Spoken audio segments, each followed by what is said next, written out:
What's going on, everybody? Welcome back to Simba Sports Hub, man, where we talk all things Washington Commanders football, man. Our Washington Commanders has just released their official death chart, man, going into the 2025 season. Let's talk about it.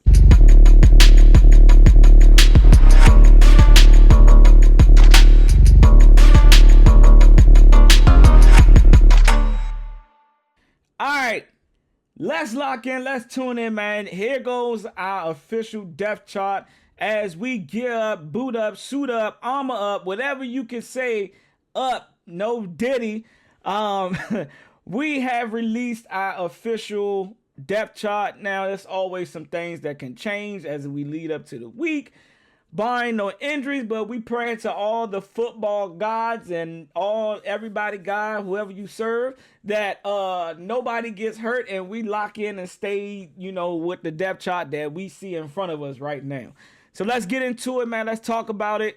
And y'all tell me how y'all feel about it as we get into it, man. But before we do all of that, man, make sure y'all hit that like button, man. Hit that subscribe button. And also turn on the post notifications so every time your boy drop a video, y'all stay up to date. Y'all can tune in and check it out, man. And also drop a comment. All right. So we got Terry McLaurin. We already know Scary Terry. Shout out to my man. Just got his extension. He's back with us. Luke McCaffrey backing him up. Laramie Tunsil, George Fant backing him up. Brandon Coleman has officially been named the left guard. We kind of already knew that, right? Moving from left tackle his rookie year, going into the left guard, which I think, and I've stated on multiple videos that I believe this guy is better suited as a guard than he is a tackle. Less, athleticism that you have to have playing guard. Yes, you still got to be able to pull, which I think he's athletic enough to do. And then also, he can, be a little bit more physical. We've seen him do that a lot of times on the outside. But I see him better suited as a guard. Tyler Biotis, we already know he was going to be the starter for the starting center for us. Nick Allegretti is backing him up. Right guard, it has Nick Allegretti starting at right guard. We all know Sam Cosmi is currently still trying to get back to 100% to where he can rejoin the team and put on the pads. And we getting, one of the top premier guards back, on the offensive line, which is going to help us out tremendously from a run blocking perspective and also a pass blocking perspective. But they got Andrew Wiley, so I guess they're still trying to decide who's going to be the starting guard. I think Andrew Wiley should be starting over Nick Allegretti. That's just me personally. Nothing against Nick. I just think that he gives us more of that veteran, start and being able to play multiple positions. So does Nick Allegretti. Don't get me wrong. But I think that we can use Andrew Wiley more as a starting guard until Sam comes back. And as you can see, man, in bold letters and as you see across the depth chart, all of the bold letters are the rookies that we either drafted or signed as undrafted rookies, undrafted free agents, rookie free agents. I forgot how to, whatever. Y'all know the name. But anywho, Josh Connolly Jr., man, our first round pick, 29th overall pick. Josh Connolly is getting the start at right tackle. Josh Connolly Jr., man, had a tremendous camp, man. A lot of people was a little nervous because, he was originally, a left tackle coming out of Oregon, played primary left tackle all his football career, and then made making the transition to right tackle. Now that we have Laramie Tunsil on there, I think if we didn't have Laramie Tunsil, we would have seen him as our starting left tackle. I'm just calling this. That's just how I feel. I think that's what it would have been. But everybody that's been talking about him, and then some of the preseason games that we've seen from him, he showed that his athleticism is superior as a rookie, and that he still can withstand some of the not elite pass rushers, because I don't think he saw nobody elite as a pass rusher during the preseason, but he showed that he can use his athleticism on that right side, and he got the start at right tackle. We got Zach Ertz. You already know he's going to be our dink and dunk and red zone demon. In the red zone with Zach Ertz starting, John Bates backing him up, and Ben third string, and Colson Yankoff as our fourth. So we're carrying four running backs. Tight ends. My bad, y'all. And then we got Noah Brown, who's shown that he is gearing back up to be ready for week 1.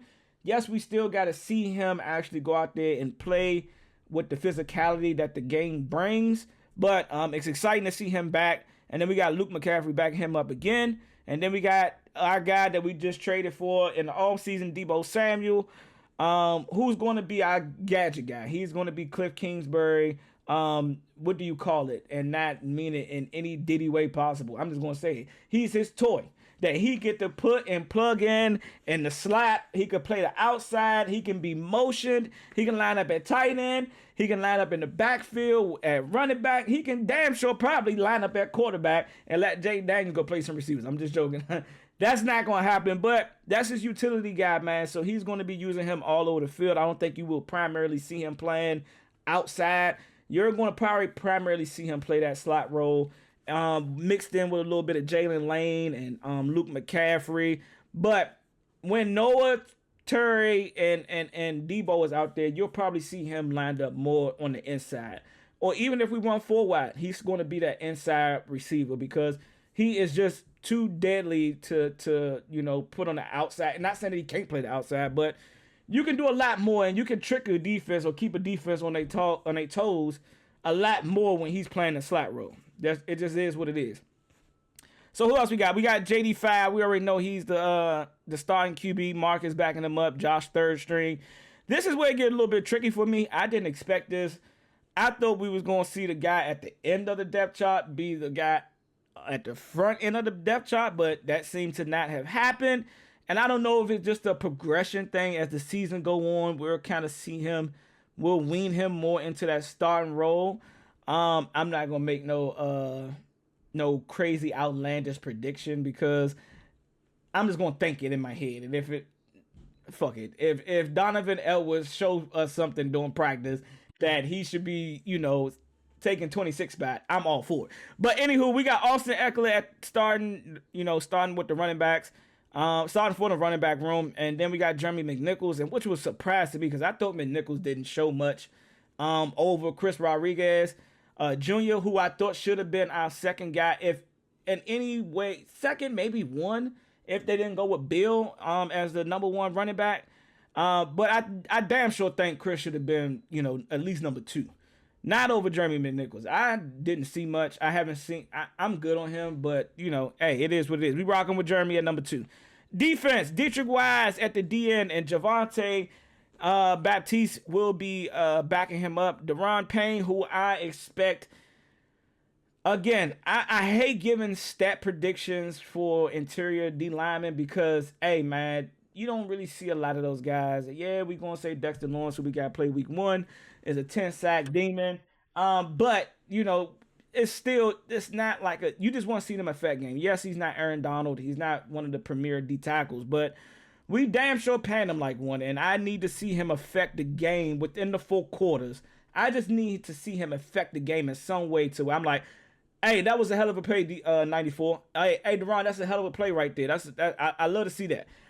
So I'm expecting the biggie out of him. Javon Kinlaw will be starting next to Deron Payne, who is going to be phenomenal for us. We didn't heard him through the training camp, and then seen him against the Baltimore Ravens. Man, the dude is like a freak of nature, man. He just is.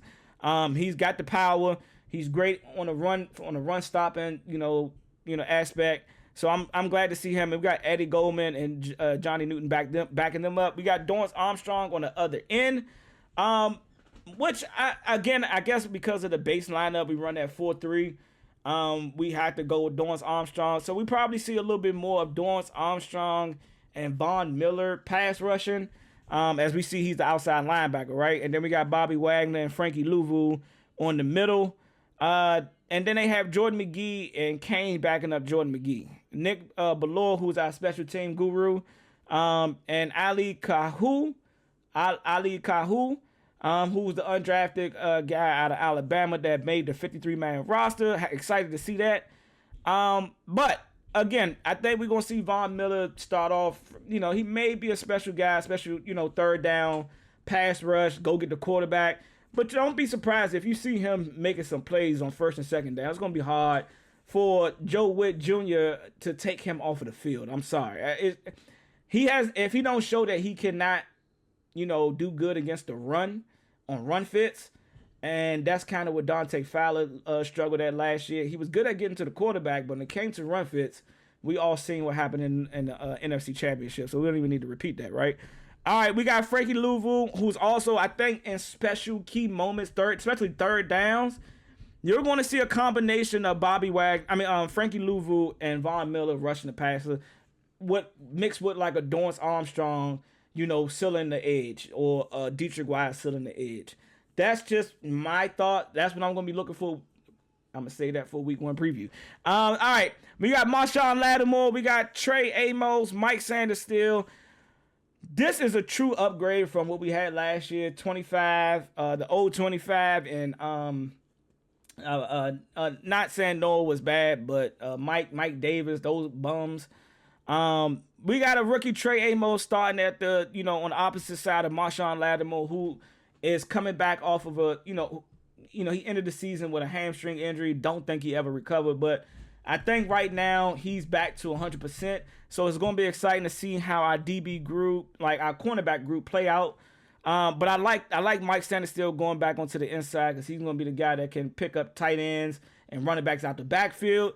And he just has that, he has that mental, he's locked in mentally to be able to make plays. He's going to make plays on the inside for sure.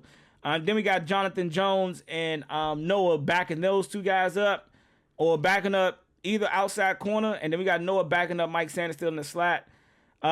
Starting, as we see, Will Harris is getting a starting job at strong safety. And I think in that Cincinnati Bengal, he showed enough that, yeah, we can rock with him. I thought it was going to be Tyler Owens, man. Homegrown, drafted kid. But he just didn't show enough to win over that spot over Will Harris. Percy Butler backing him up. And then we got our guy Quan Martin. It's a lot of people talking a lot about Quan Martin, man. They are calling for a big year out of Quan. And I'm going to say this right now. If we can get a consistent pass rush, because it looks like we're going to be a pass rush by committee, unless somebody that I just named previously jumps off the radar for us. But right now, it's going to be a running back by committee, and if we can get pressure and allow that, make the quarterbacks make, bad throws, I think we're going to see a lot from Quan Martin. And we already know we got Tressway. I don't like 16 being in the game, but he's on the team.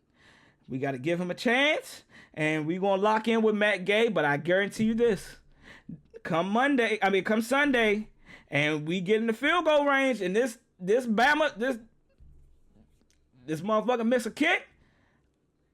Yeah, y'all gonna hear from me in the post game. That's all I'm gonna say. He better not miss not one kick, because he missed enough during the preseason and then training camp. I'm just gonna say that for you, Dan Quinn, AP. If he miss a kick during the regular season, get him the fuck out of there. I'm sorry, I just don't want to see it. And then we got Tyler Ott. We got kick returner. They listed Debo as the number 1 kick returner with Luke McCaffrey. And then a punt returner, we got Jalen Lane and Luke McCaffrey as well. That is our release depth chart for the entering the 2025 season, barring, God forbid, no injuries happen. I like the list as it stands right now. Y'all already know some people that I would rather see on the practice squad, but they're there. But anywho, that's just another story for another day. Y'all let me know again, man. Make sure y'all like, subscribe to the channel. Also, turn on the bells to be, notified when I drop a video. And drop a comment, man. Let me know how y'all feel about the roster, man. I'll catch y'all on the next one. Baby, raise hell. I'm out of here.